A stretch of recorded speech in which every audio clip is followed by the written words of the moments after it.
A mass shooting shakes Canada, a third ransom note emerges in the Nancy Guthrie case, and SpaceX is cleared for its next manned mission. I'm Georgia Howe with Daily Wire Executive Editor John Bickley. It's Wednesday, February 11th, and this is Evening Wire. 9 people are dead and 25 injured after a school shooting in Canada. Daily Wire reporter Tim Pierce has the story. The shooting is the third deadliest in the nation's history. It took place at the Tumbler Ridge Secondary School in a rural area of British Columbia. Authorities responded within 2 minutes of receiving calls where they found 6 dead, including the shooter who died of apparent self-inflicted wounds. 2 others were found dead in a nearby home, believed to be connected to the shooting. 1 more victim died while in transit to the hospital. Authorities have not released the identity of the perpetrator, but witnesses describe the shooter as, quote, a woman in a dress. But a superintendent of the Royal Canadian Mounted Police, who is investigating the shooting, used vague wording to describe the suspect, referring to the shooter not as a gunman or gunwoman, but as a gun person. Speculation about the gender identity of the shooter is mounting online. Canadian Prime Minister Mark Carney has suspended his planned international travel to attend to the tragedy. Authorities released a man detained in the search for Nancy Guthrie, and a third ransom note has emerged. Daily Wire reporter Lyndon Blake has the latest. A delivery driver named Carlos was detained for questioning Tuesday in relation to the Nancy Guthrie case and released several hours later. Authorities said they received a tip and they followed up on it down to Rio Rico, Arizona, which is south of Tucson, about 12 miles from the Mexico border. Carlos did speak to the media after he was released and said authorities told him they thought his eyes matched the masked armed intruder from the video from Nancy's doorbell camera. Then Wednesday, another note was sent to TMZ asking for 1 single Bitcoin. This time it appears the note is not from an alleged kidnapper. TMZ said the note said the author knew the location of the kidnapper. TMZ was able to also confirm that Bitcoin account listed in the note was legit, though authorities haven't confirmed the legitimacy of that note. The closure of the El Paso airport this week caused a lot of confusion. The FAA closed and then reopened the airport way ahead of its own deadline. Officials have offered conflicting accounts of why that airspace was closed, at first citing cartel drones as the reason. Officials are now saying it was actually the testing of anti-drone tech, which could have posed a threat to aircraft in the area. The closure, which ordered all flights grounded for 10 days, was issued late last night, surprising local officials, but it was lifted far ahead of schedule this morning, just 7 hours later. The El Paso mayor stated in a press conference that he's still looking for answers from the feds. The U.S. economy added 130,000 new jobs in January. That upswing marks the strongest job growth in over a year. The growth was mostly seen in the healthcare and social assistance sectors. The Labor Department says unemployment dipped to 4.3% in December while workers' wages rose. The construction sector also grew by 33,000 jobs, credited to new demand for massive data centers, while the white-collar sector took a nearly equivalent hit. President Trump's tariffs faced a setback in Congress today. House Speaker Mike Johnson attempted to block votes on resolutions disapproving of Trump's tariff. However, the vote failed, with 3 Republicans crossing the aisle to vote with all 214 House Democrats. The move clears the path for congressional challenges to Trump's tariff policy. The GOP defectors were Representatives Thomas Massie of Kentucky, Kevin Kiley of California, and Don Bacon of Nebraska. A federal grand jury in Washington declined to indict several Democratic lawmakers who posted a video telling U.S. service members that they must disobey, quote, illegal orders. Daily Wire political reporter Cameron Arcand has more. Prosecutors sought charges against those featured, including Senators Mark Kelly and Alyssa Slatkin, along with Representatives Jason Crow, Chrissy Houlihan, Chris Deluzio, and Maggie Goodlander, all of whom are veterans. The video titled "Don't Give Up the Ship" responded to President Trump's deployment of National Guard troops to U.S. cities and military strikes on suspected drug smuggling vessels. Their message was clear. You can refuse illegal orders. You can refuse illegal orders. You must refuse illegal orders.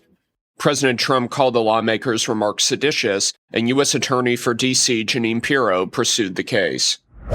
The fallout from the fraud epidemic in Minnesota continues as 2 men from out of state have pleaded guilty this week to millions of dollars in so-called fraud tourism. The 2 fraudsters, who are from Philadelphia, admitted in court that they'd learned that Minnesota is a place where it's easy to get away with egregious Medicaid fraud. So they set up sham businesses in the housing stabilization program and managed to steal more than $3.5 million from taxpayers before getting caught. ABC5 tried to get comment from the fraudsters. They called it fraud tourism. You want to respond to that, sir? Tell them. Why Minnesota, Mr. Brown? He's got no comment today, okay? Anything you want to say to taxpayers here? This episode is sponsored by Brickhouse Nutrition. You've probably heard about those weight loss injections that everyone's been talking about, and for good reason. The results can be pretty incredible. They work by helping regulate blood sugar and keeping your appetite in check. But here's the thing, not everyone wants to deal with weekly injections, especially when you start hearing about some of the side effects that can come with them. That's where Lean comes in. It's a weight loss supplement developed by doctors, and people are seeing some really impressive results. The ingredients in Lean are backed by research showing that they can help lower blood sugar, turn stored fat into energy, and reduce those constant cravings that make dieting so hard.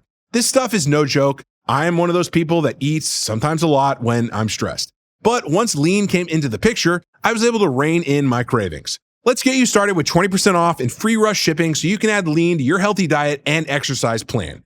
Visit TakeLean.com and enter WIRE for your discount. That's promo code WIRE at TakeLean.com today. Iran's regime is reportedly executing wounded anti-government protesters as its crackdown continues. Daily Wire senior editor Joel Needler has more. Sources within the country say security forces are raiding hospitals, identifying injured demonstrators, and shooting them, even as they lie on IVs. Iran's No to Execution Tuesdays campaign reports that more than 200 people have been executed in the past 2 weeks, while advocacy groups, such as the Washington-based National Union for Democracy in Iran, report, quote, rampant sexual violence against female protesters and hundreds at risk of, quote, imminent death. The uprising targeted Supreme Leader Ayatollah al-Khamenei, and the killings continue despite earlier claims they had stopped. The New York Times is admitting to getting the weed issue wrong 10 years after pushing for legalization of marijuana. Daily Wire reporter Zach Jewell has the story. The Times editorial board dedicated a series of articles to pushing for marijuana legalization over 10 years ago, but admitted on Monday that some of its arguments have been proven wrong since the drug gained legal status and mass popularity. The board wrote, quote, in our editorials, we described marijuana addiction and dependence as relatively minor problems. Many advocates went further in claims that marijuana was a harmless drug that might even bring net health benefits. They also said that legalization might not lead to greater use. It is now clear that many of these predictions were wrong. Legalization has led to much more use. Surveys suggest that about 18 million people in the United States have used marijuana almost daily, or about 5 times a week in recent years. According to research from Yale Medicine, a staggering 30% of cannabis users, quote, meet the criteria for addiction. One Warner Brothers Discovery investor is leaning in to stop the deal with Netflix. Daily Wire entertainment reporter Amanda Harding has more. Activist investor Ancora Holdings has leveraged its $200 million stake at Warner Brothers Discovery to push against the $72 billion deal to sell its movie and TV studios, plus HBO Max, to Netflix. Ancora criticized the Netflix offer as, quote, inferior and risky, citing uncertain regulatory hurdles, cable networks burdened with debt, and a failure to properly engage with Paramount Skydance's rival all-cash bid, which is valued higher at around $30 per share. Ancora threatened Warner CEO David Zaslav with a proxy fight to oust board members if they don't pursue the Paramount offer, and plans to vote against the Netflix deal at the upcoming shareholder vote. Dawson's Creek star James Van Der Beek has died at 48. The actor was diagnosed with colorectal cancer in 2024 and documented his health journey on Instagram over the past 2 years. He's survived by his wife Kimberly and their 6 children. His family posted the announcement on Instagram today saying, quote, our beloved James David Van Der Beek passed peacefully this morning. He met his final days with courage, faith, and grace.